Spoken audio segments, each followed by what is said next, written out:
why is God thought to be a man? Does anyone understand why? Why is God thought to be a man instead of a woman? Because most people say God the Father. You know, God is the Father. Why isn't God the Mother? Where did this idea come from? Well, when you study the ancient world, what you realize is a lot of the things that we have been told actually come from the ancient world. A lot of the things we have been told have been flipped on their head as well to confuse us, because the rulers of the world understand that information and knowledge is power. So the reason why God has always been thought of as the Father goes back to very ancient India and the god Rain. Rain was a god, and the people of these parts of the world would pray to their god Rain, and they would pray to Rain hoping that the sky would open up and the rain would come down so that their crops would grow and they would have a beautiful spring and a beautiful summer of food and, great weather. So they prayed again to Rain. Now, Rain, the god Rain, was thought to be a man. Why?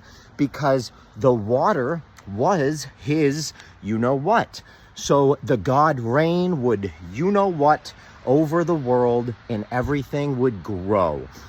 Now, this is a very ancient idea, but this is why today we consider God a man and not a woman. It goes all the way back to the ancient world. So when you begin to learn about the ancient world, lots of things start to click. It's actually quite interesting. Horus, who was the sun god of the Egyptian Empire, one of the sun gods, they had many. They had Aton, which, I could dive into that for a while, but they had a lot of sun gods, okay?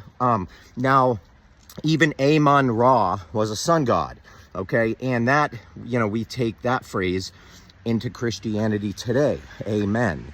And that goes back to the ancient Egyptian world. Now, a lot of people don't like to admit that, but when you do the research, you learn it, period. There's really nothing you can say about it. Now, Horus, who was the son of Isis and Osiris, Horus was the sun god. And the ancient Egyptian people would watch Horus rising in the morning, which is where we get the word horizon. The sun would rise up over that beautiful horizon. Horus rising.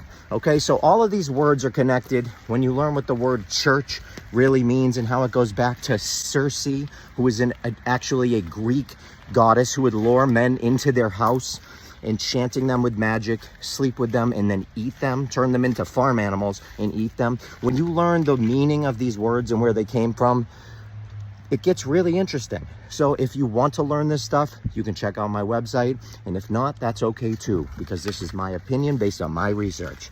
I follow people like, I study people, listen to lectures, hundreds of hours on Jordan Maxwell. I've listened to Crow 777 radio, every episode 3 times. When you really start studying and really start learning, things start to click. That's all I'll say. I love you all.